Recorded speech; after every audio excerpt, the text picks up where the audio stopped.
Good evening and welcome to the 2021 virtual Meet the Candidates Night. This version is different than what we did last year with 6 candidates. We have 3 candidates this year, but only 1 was available to attend the Meet the Candidates event. My name is Pat Dumon. I'm the moderator tonight. Jennifer Gadetas is here. She's our timer if we need it. And Peggy Gilbert is Director, former Secretary of the Board, and this, our candidate, is Don Schutz. The other 2 candidates, Phil Hewitt and John Rothengast, were not available to attend tonight. We're socially distant, as we were last year, so we're keeping everything very calm and quiet here. Al Ashour is the videographer, and he will be uploading everything to YouTube. Within 2 weeks. Within 2 weeks. I got a cue from it. Within 2 weeks. And that way all the residents or the property owners will be available to see the event. The procedures this evening will be the same as they usually are. The candidate will be given a maximum of 5 minutes to make his introductory remarks. If he gets close to the 5 minutes, Jen will give him a little warning. Then the provided questions will be asked. Afterward, the candidate will have up to 2 minutes to give a wrap-up. The 2 seats being vacated this year are from Cindy Pellegrini and Mitch Meminger, and we want to thank them for their 3 years of dedication and service. And that Don understands that he's making a commitment for 3 years in the future. Lots of hours of meetings and projects and all kinds of fun things. This is a major commitment that these 3 gentlemen are making, so we appreciate that. The questions have been submitted in email form, no names, and in no particular order. I'll just give them to you one at a time. Do you support installing traffic cameras to identify and fine violators? Why or why not? Well, there's actually 2 schools of thought on that. Is there alternatives, options that you can do, such as speed humps or something like that, to slow down areas where people are, quote unquote, speeding? It's not really sure if it's something that will generate what it costs. Don't know if that's going to be feasible. And I haven't been part of, so I can't run any studies to see. Okay, thank you. Pat, do you want to give him a chance to do his introduction? Oh, I forgot the introduction. Yeah. We just went right to the questions. My apologies. Why didn't you say I'm easy. that? Okay, it's just the 2 of us here, right? Yeah, it's like a fireside chat. Thank you, Jeff. I'm Don Schutz. I've been living in Fairfield Harbour since the beginning of the year. I've owned property here for over 3 years. And I've been coming here since the early 90s for vacation. I happen to love the community. And I think with my background, being financial services, financing, tax and business service, construction, again, like I said, the real estate, it's quite diverse. But I believe I can offer a lot to help the community grow and expand. And that's what I'm trying to do. Help this area grow the way it was. I enjoy the community. It's not the easiest way I can put it to you. Okay, now that we've jumped around a little bit, let me get back to the questions. The board and management did a great job of getting the community back in order as quickly as possible after Hurricane Florence. Is there anything you would like to see done differently in case of a similar disaster? Were you here for Florence? I had a lot of fun. I spent a lot of money having trees removed. Oh, yeah. And I had a lot of friends that were here that I helped as well. One of the things that we were putting out, and since I reside here, I would like to get involved in some of the committees and some things. I was wondering, last time, were there any sandbags available for people? Was there a central location that people could go to get sandbags to help them? I don't know. If there was, it was great. How well was it utilized? Wasn't that much. There wasn't that much? Okay. See, things like this also. A lot of water. Oh, yes, I'm well aware of it. There's some of the areas that I know were hit pretty hard, and as I've been driving around and I'm looking, and it's been some of the questions on the meetings that I've been on with the Zoom, clearing out some of the ditches and some of the drainage to get to the holding ponds and whatnot, because they've gotten so overgrown. And I think that's something that really has to be done before hurricane season hits. And I know that there's groups that are working on that. I would like to help them and point out some areas, because it's pretty obvious in some side streets. But yes, I'm well familiar. Storm Management Committee. I'm well familiar with what went on during Florence, because I was looking at buying homes.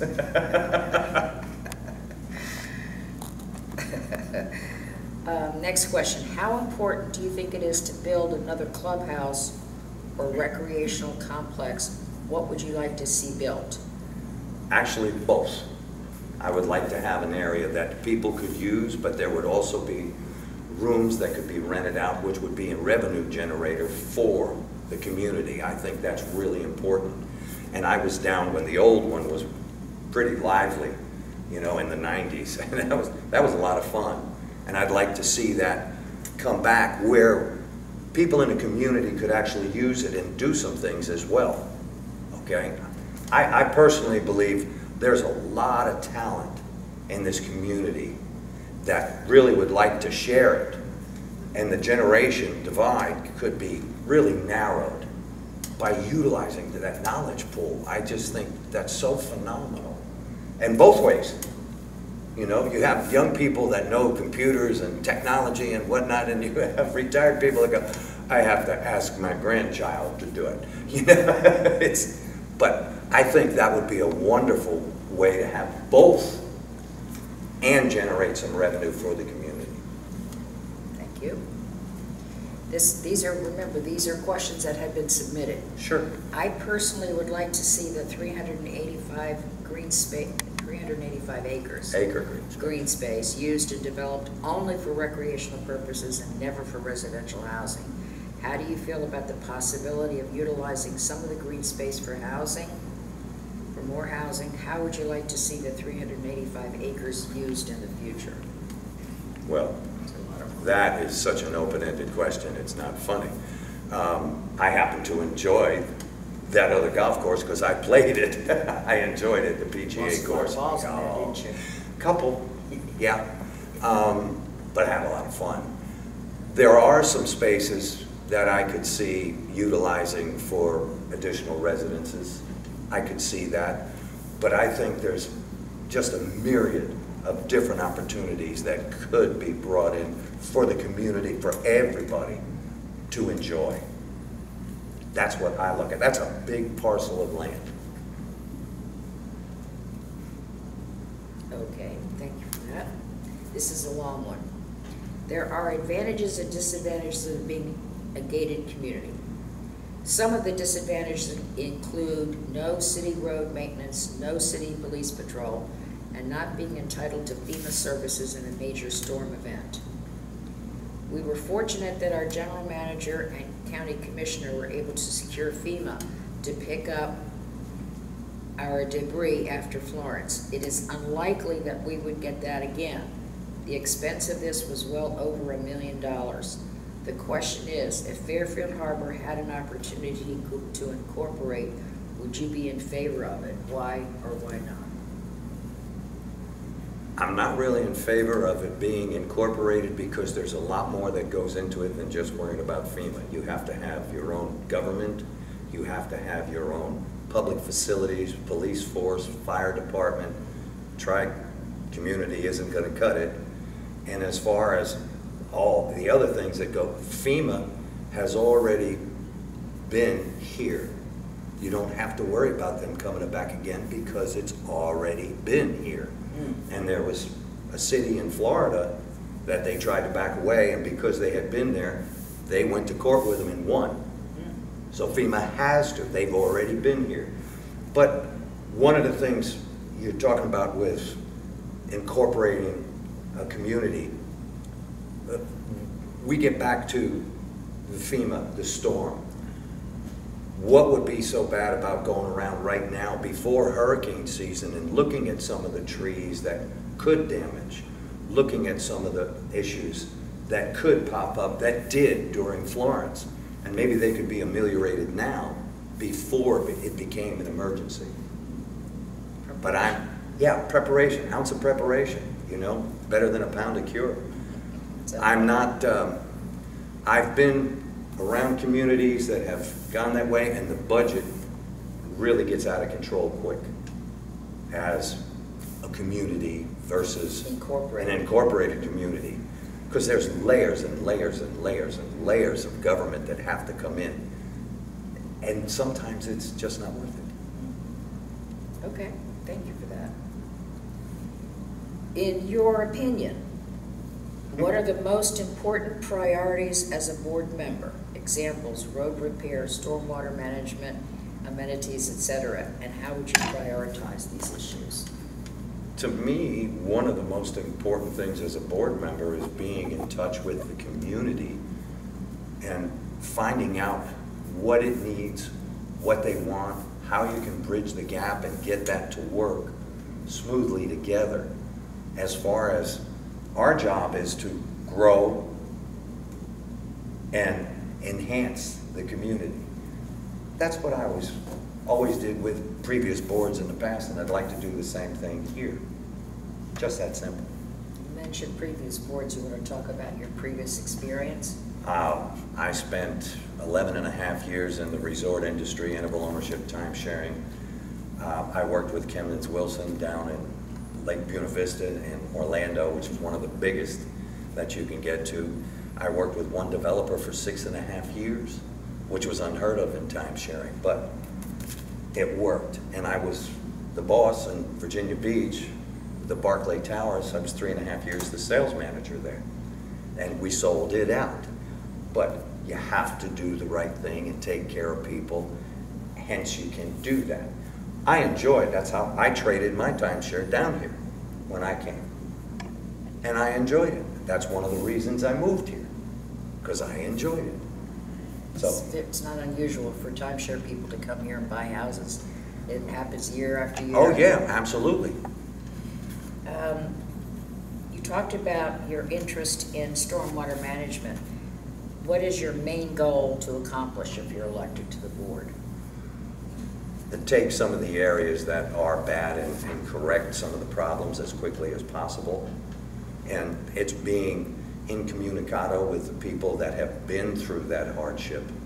And I know personally, I know a few of them that have been saying, I can't get this clean because there's the fiber optic cable that's running across the streets, you know, the driveways, which is still an issue in some areas, which of course nobody can get in to do some of the drainage and some of the work that needs to be done. You have to be talking with people. So that's still a priority. Oh yeah, most definitely. Because if not, some of the problem's going to happen again. Right or It's wrong. not fixed. Yeah. With your one vote as a new board member, how would you work with the other 6 voting members to accomplish your goals? When you're working with a board, there's compromise. There always has to be compromise. But I work from a common sense aspect. My background when I went to school was engineering, so all I can work from is common sense and logic. Okay? And I always found out that if you're working from that vantage point, there isn't really an issue for conflict. It's just a question of how you can agree, what level on things need to be done. That's what I've always found. Thank you for that.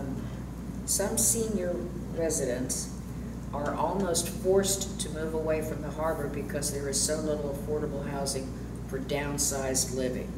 Would you support using some of the shoreline green space for garden apartments or patio homes if these units would be required to pay POA fees? Well, again, this comes back to the 385 acres, and that's why I said, remember real estate highest and best use, okay? What's the economic benefit for all parties concerned? without any detriment to the other owners of property. I don't see a problem with that, as long as it's done with respect to an overall picture, not a microcosm, how everything blends. This is my favorite question that was submitted to me. If you had a magic wand, how do you envision the Inner Harbor area where the old clubhouse was? We really miss it, and the anchor pool. Well, Quote unquote. that's understandable, and like I said, I enjoyed it when I came down. I really would enjoy being part of how that's going to develop and looking at the different things based on opinions that come from the property owners. I think we really should be able to be putting out opinions more than just once a quarter, to hear from people, what do they expect, what do they want? Is it in the realm of feasibility, or is it, you know, Harry Potter with the wand? Can you get it done? Remember, everything comes down to a bottom line, and how can you work the budget to make that come to fruition? So yeah, don't get me wrong, I enjoyed that, and I thought it should be there based on just the demographics and the geographics of the area. It's spread out. I mean, we had over 1,800 homes, right or wrong, okay? Just about. Right? So, you know, you gotta have something to be able to do, and you take something away, you need to put something back, so the balance is back in line. So I agree with that, but again, that's big picture. You've got to figure out how to work it. And the anchor pool? What was wrong? We've got, how many, the pools were always closed last year because of COVID. Right. Right? The gym was closed. So there wasn't really what you would call any revenue stream that was coming from that, which was rather upsetting. Not to mention the fact, some of the people really use that gym to work out. You know, the ones retired that don't want to get the you know, the couch potato, okay? And COVID was good for that, let's be real. So having alternatives, I have no problems with that. I would love to see something like that. And we're just starting to get back to where we can open things up, which is, thank God. Finally, good news. Honest, right? That's all I have. We've blown through those questions very quickly. I told you, Evelyn would. Anything else? Anybody have any suggestions? Closing remarks? Take a few moments. Like I said, I mean, I could go through a whole mess of stuff here, but no need to. I'm me. I'm a common sense and logic individual from training. You're a golfer. Oh yeah, I play at it. Okay. I play at it. I'll do it. I won't ruin anybody's game. Used to be a lot better. The difference from the past, how you apply it to forward, is based upon, like I say, what everybody is trying to get done to improve the community. That's what I want to do. I want to expand it. I want to help improve the community because I enjoy living here, just like a lot of other people, and we want to make it the best that it can be. Some of the things that drive people crazy, which you can't do anything about, is one way in. How are you going to change that? You can't. It's landlocked. Big. Yeah, I was going to say a heliplane, you know, or a bridge. Helicopter, Yeah, you yeah. just can't. Yeah. So, there, like I said, there are certain things that you can change and do and work, and others you just can't. So, to me, the whole thing is it's a wonderful community. Really is. And there's such a deep pool of wonderful people, both young and older. Senior market, as we called it. Yes. Okay, which I hate to say I'm part of. But yeah, that's, but that's why I look like this. But the neatest thing is everybody working together to get it to work. That's when you get things to happen. And that I've always done. I'm always good at finding ways to save money, getting $1 to do 2, 3 different things. That's what I did. I managed over $200 million for 15 years for people. You don't get that way just by spending without putting back. So that's all I'm looking for. Try to help the community just be better. Okay. Thank you very much. Closing. That's a wrap, I think. Don't forget, everyone, make sure that you return your ballots, vote. Please make your Vote votes. for Don. There are 3 candidates, and I'll give you their names again. I should have left them in front of me. Don Schutz, Phil Hewitt, and John Rothengast. And you will be receiving all their bios when you get the ballots, when they will be mailed May 12th. On or about. Yeah, On or about May 12th. we have to have them back to you by the 10th, is that correct? June 11th. They have to be returned by June 11th, so there's not a lot of time in there. For the but- beacon? Oh, no, No, the ballots. I know, but for the beacon is the 10th, no? I believe so, May 10th. Yeah, I thought so. I was just checking. Yeah, so the bios will be in the beacon. They'll also be in your ballots, which you'll be receiving maybe by the end of next week, optimistically, if the mail works well. And so don't forget to return your ballots, please. And thank you very much, Tom. I enjoyed it. Me too. Thank you. Nice little chat here. We're just missing a little fireplace. Maybe a little scotch. Oh, now there you go.